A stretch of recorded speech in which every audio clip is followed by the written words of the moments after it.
Lo que decíamos al principio de Palabras Políticas, el próximo 22 de noviembre tenemos que decidir entre dos opciones. Ya quedan dos nada más. Se ha hecho largo esto y quedan dos al final del camino, que es por un lado Daniel Scioli, candidato del Frente para la Victoria, y Mauricio Macri, candidato del Frente Cambiemos. Nosotros quisimos en Palabras Políticas, y como una forma de ir sumando elementos para poder tomar esa decisión de la mejor manera, buscar a dos referentes de las dos fuerzas de nuestra ciudad y hacer los planteos para que ustedes puedan sacar sus conclusiones. Por eso ahora tenemos en nuestra mesa a Fernando Bocio, que es militante desde hace muchísimo tiempo del Frente para la Victoria local. Ya lo presentamos, lo saludamos y empezamos a charlar con él. Fernando, muchísimas gracias por estar acá.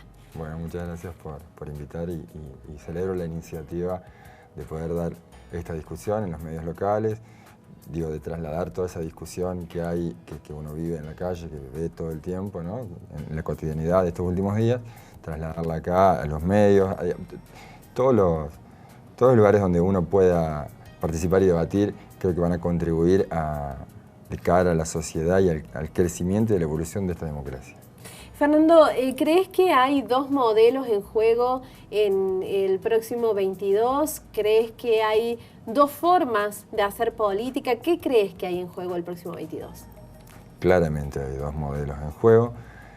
Hemos llegado a esta instancia, es la primera vez en la historia que Argentina va a definir su futuro político en un balotaje. El Frente para la Victoria, con Daniel Scioli como síntesis de las políticas que se vienen expresando y sosteniendo hace 12 años, y Cambiemos con Mauricio Macri y todo su equipo y su grupo político. Como te decía, sí, claramente hay dos modelos en juego. Nosotros decimos que por un lado es el modelo de la devaluación y la del ajuste, es la que tiene que ver con la liberación del mercado, ¿no? Esa teoría del derrame que tanto se ha hablado en otros tiempos, esa forma de hacer política, ¿no? donde la variable económica, yo le escuchaba a Silvina Platakis, la ministra de Economía del candidato Daniel Scioli, ¿no? Y también escucho a algunos otros periodistas cuando plantean, y también el ministro actual de Economía, cuando dice que la economía no es una variable simplemente en una celda de Excel, sino que tiene que cerrar con la gente adentro. Y ahí es donde nosotros planteamos la diferencia. Nosotros decimos que las teorías de mercado, esas recetas neoliberales, dejan a la gente afuera. Decimos que la devaluación y el ajuste no son buenas para la gente, no son buenas para el trabajador, básicamente no son buenas para la clase media, para todo el arco trabajador y para todos aquellos que son trabajadores pero que todavía no están integrados en el circuito formal, que es el trabajo negro, el empleo ocasional, el trabajo de medio tiempo, toda la gente que trabaja en negro.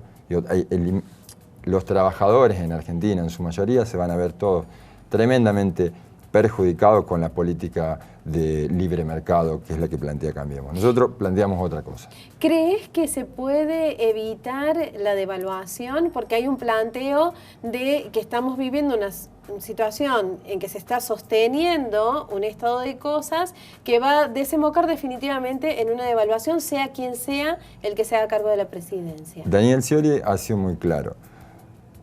Es cierto lo que vos decís, va a haber una devaluación progresiva, porque digo, esto de ser progresiva, Cambiemos plantea una política de shock.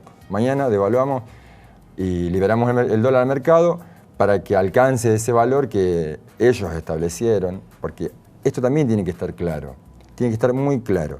El dólar blue, ese dólar de referencia que uno ve en los diarios, que uno escucha en la calle, es de 15, 16 pesos alrededor, en estos momentos, es un dólar ilegal. Es un mercado negro, dólar ilegal, y que es muy chico. Todas las transacciones de la Argentina, contratos entre privados y el Estado, se hacen a un dólar oficial de 9 pesos con 50. Ese dólar de 9 pesos con 50 es el que regula y cuida la economía interna.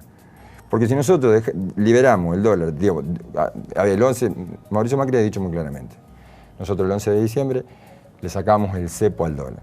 Entonces el dólar va a adquirir ese valor de mercado inducido de 14, 15 o 16 pesos Y eso rápidamente va a generar una inflación de 40-50% y eso se va a ver repercutido en esta gente, en este sujeto que yo decía, ¿no? Todos los trabajadores. Digo, la clase media, el acomodado, la clase media baja, el laburante, los trabajadores asalariados, los que están fuera de la economía formal y los que no tienen nada. Absolutamente todo. Mire, en algún medio han dicho que el trigo ahora, las bolsas de harina van a costar un poquito más, con esta especulación de qué podría pasar si gana Mauricio Macri. ¿Y por qué va a costar un poquito más esa bolsa de harina? Porque ya están pensando que van a poder vender el trigo afuera a 16 pesos y no a 9,50. Entonces, quien tiene el trigo prefiere venderlo afuera a 16 pesos. ¿Me entiendes? Digo, esto ha sido bastante claro. El otro día yo veía un programa de televisión donde Dolina hacía un círculo virtuoso es que de, bueno, la ahí de la va a economía. ir, y lo planteaba recién a Gonzalo Luján también, que Dolina hace un planteo sobre que hacer política tiene que ver con definir el alcance del Estado en la vida de los ciudadanos. Desde el Frente para la Victoria, ¿existe la idea de seguir con el intervencionismo como venimos hasta ahora, o en esta necesidad de recuperar las reservas del Banco Central, de volver a hacer ingresar dólares? ¿Hay posibilidad de flexibilizar sobre todo lo que tiene que ver con las importaciones y las exportaciones, que ha sido por ahí lo que más ha impactado? Daniel Scioli ha sido muy claro en el rol y la posición del Estado. Vamos a cuidar el trabajo como lo hemos cuidado durante 12 años. Nosotros militamos, básicamente somos militantes de organizaciones, nos reunimos en el espacio amplio que es el Frente para la Victoria, y cuando hablamos de la gente es porque hablamos con la gente. Hablamos con la gente en la Plaza Roca, hablamos con la gente en el Barrio Alberdi, hablamos con la gente en Banda Norte, hablamos con la gente en el sur. Y algunas veces le decíamos, se anima un cambio, y la gente, paradojeando el cambio de Mauricio, se anima un cambio, pero sin riesgos, decimos. Daniel Scioli ha sido muy claro.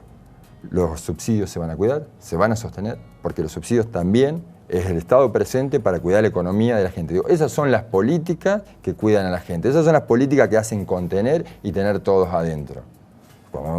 A ver si ha sido muy claro también los referentes económicos de la oposición, donde dice que va a haber una quita de subsidio. La quita de subsidio también ya lo hemos discutido. Digo, lo bueno es que todo se discute y cada vez se aclara más.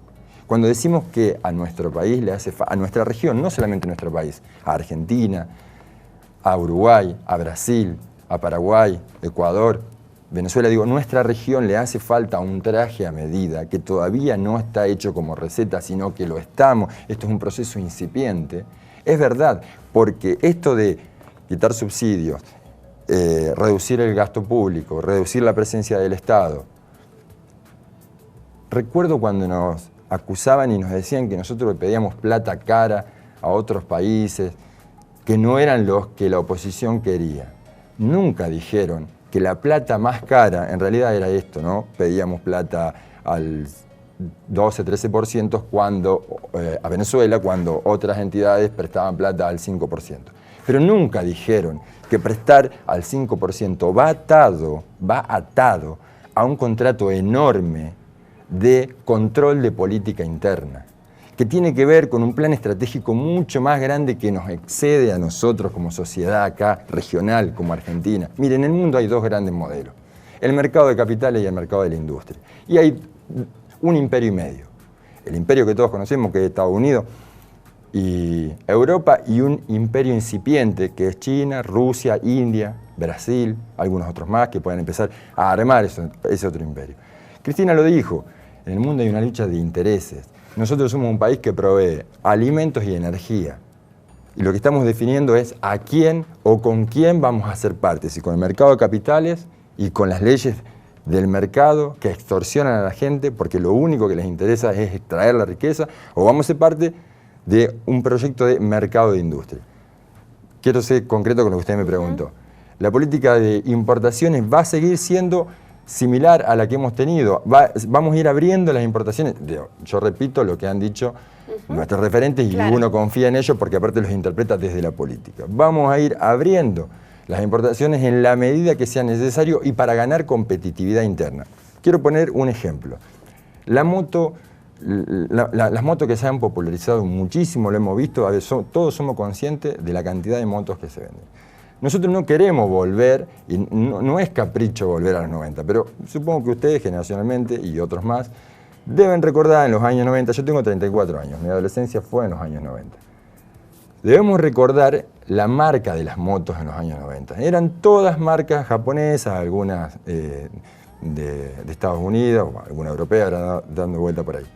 Y marcas nacionales, una o dos. Hoy esa cuenta es al revés. Claro, la moto nacional no tiene la calidad de la prestación de la moto importada, pero lo que hemos hecho en estos años es ir cuidando la industria nacional, porque es la que genera fuentes de trabajo, y con esa fuente de trabajo nosotros consumimos y alimentamos el kiosco, alimentamos la despensa, alimentamos el comercio, y la hemos ido cuidando con el control de las importaciones, y esa industria nacional ha ido ganando competitividad, porque yo estoy orgulloso de la industria nacional que tenemos. Yo veía últimamente las publicidades, qué paradoja, ¿no? En un programa de televisión de los medios nacionales a nosotros nos acusaban y nos criticaban y nos pegaban muy duro con el tema de las importaciones. Y después, cuando viene la propaganda, presenta una moto marca nacional que es totalmente competitiva, hermosa, donde hemos evolucionado en ciencia y técnica. Si la industria nacional se desarrolla, hay lugar para todo, porque es una cadena productiva.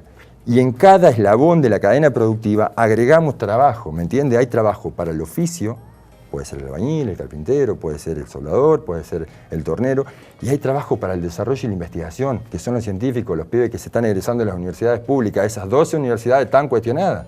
Digo, ese es nuestro modelo. Fernando, te invito a hacer una pausa. Cuando volvemos vamos a hablar del impacto que todo esto va a tener después de noviembre en el arco político de Río Cuarto, pero antes de eso también vamos a hablar un ratito del lado más cuestionado últimamente del kirchnerismo y que tiene que ver con el diálogo, la posibilidad de discusión y de pensar diferente. Pero eso después de la pausa. Ya volvemos.